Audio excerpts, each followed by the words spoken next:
Les opposants Mike Djoktan et Terence Niébou sont écroués à la prison d'Oyem, ville située au nord du Gabon. Interpellés mardi 5 septembre dernier au poste de gendarmerie de Médzan à Oyem, frontière avec la Guinée équatoriale, les deux anciens candidats à la présidentielle de 2023 séjournent depuis le 11 septembre 2023 à la prison centrale d'Oyem, la quatrième ville du Gabon. Nous sommes face à un dossier qui me rappelle celui de Guy Zoubandama qui avait été arrêté à la frontière avec le Congo pour avoir transporté des mallettes d'argent.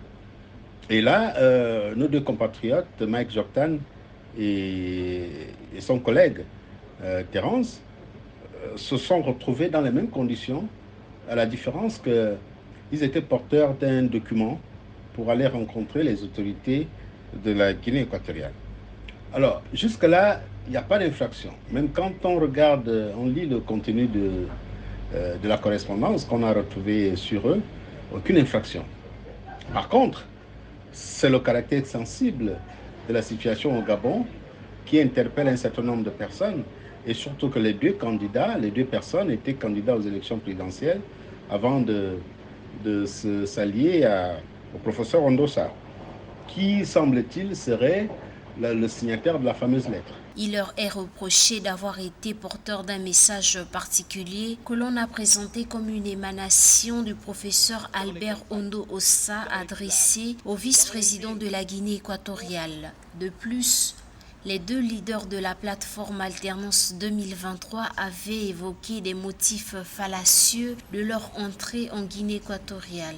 Nous sommes en situation très sensible, nous sommes dans une situation très sensible où effectivement les autorités militaires font attention à ce qui se fait, à ce qui se dit.